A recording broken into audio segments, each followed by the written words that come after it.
There's no feeling more intense than starting over. If you deleted your homework the day before it was due, as I have, or if you left your wallet at home and you have to go back after spending an hour in the commute. If you won some money at the casino and then put all your winnings on red but it came up black. If you got your best shirt dry cleaned before a wedding and then immediately dropped food on it. If you won an argument with a friend and then later discovered that they just returned to their original view. Starting over is harder than starting up. If you're not ready for that, like if you've already had a bad day, then what you're about to go through might be too much. Feel free to go away and come back. I'll be here. Alright, thanks for coming with me on this trip. I'll understand if you have to take a break at any point. Just find a safe place to stop and quit the game. And don't worry, I'll save your progress, always. Even your mistakes. This game is a homage to a free game that came out in 2002, titled Sexy Hiking. The author of that game was Jazor, a mysterious Czech designer who was known at the time as the father of B games. And B games are rough assemblages of found objects. Designers slap them together very quickly and freely, and they're often too rough and unfriendly to gain much of a following. They're built more for the joy of building them than as polished products. In a certain way, Sexy Hiking is the perfect embodiment of a B game. It's built almost entirely out of found and recycled parts, and it's one of the most unusual and unfriendly games of its time. In it, your task is simply to drag yourself up a mountain with a hammer. And that act of climbing, in the digital world or in real life, has certain essential properties that give the game its flavor. No amount of forward progress is guaranteed. Some cliffs are too sheer or too slippery, and the player is constantly, unremittingly in danger of falling and losing everything. Anyway, when you start Sexy Hiking, you're standing next to this dead tree that blocks the way to the entire rest of the game. It might take you an hour to get over that tree, and a lot of people never got past it. You prod and you poke at it, exploring the limits of your reach and your strength, trying to find a way up and over. And there's a sense of truth in that lack of compromise. Most obstacles in video game worlds are fake. You can be completely confident in your ability to get through them, once you have the correct method, or the correct equipment, or just by spending enough time. In that sense, every pixelated obstacle in Sexy Hiking is real.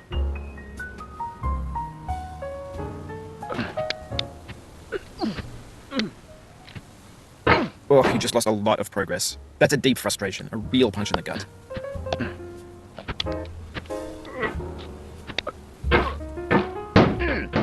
Oof, sorry about that.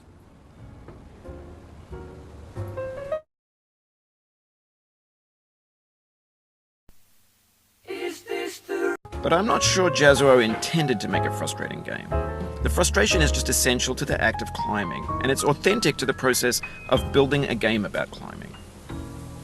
A funny thing happened to me as I was building this mountain. I'd have an idea for a new obstacle, and I'd build it, test it, and it would usually turn out to be unreasonably hard. But I couldn't bring myself to make it easier. It already felt like my inability to get past the new obstacle was my fault, as a player rather than as a builder.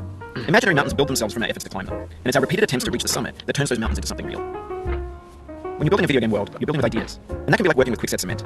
You mold your ideas into a certain shape that can be played with, and in the process of playing with them, they begin to harden and set until they're immutable, like rock. And at that point, you can't change the world, not without breaking it into pieces and starting fresh with new ideas.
Mm.